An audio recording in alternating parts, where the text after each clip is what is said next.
tired of taking notes after listening lectures from a YouTube tutorial? If yes, I have a better way. Let's start. Go to google.com and search for download.checksub.com. You will get various results. Click on first result. It will take you to download.checksub.com. Now here you need to enter the YouTube URL and click the download button. Let's go to YouTube and search for some videos. Then copy the URL.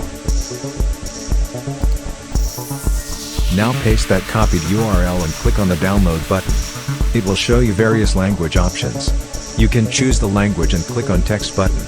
It will download text in that language for you. I have selected English text. Now the text has been downloaded. Open the text and you will see it has all the transcript that was used in the YouTube video. You can explore other languages. It basically translates in that language. Thanks for watching. Please subscribe to the channel, and like the video.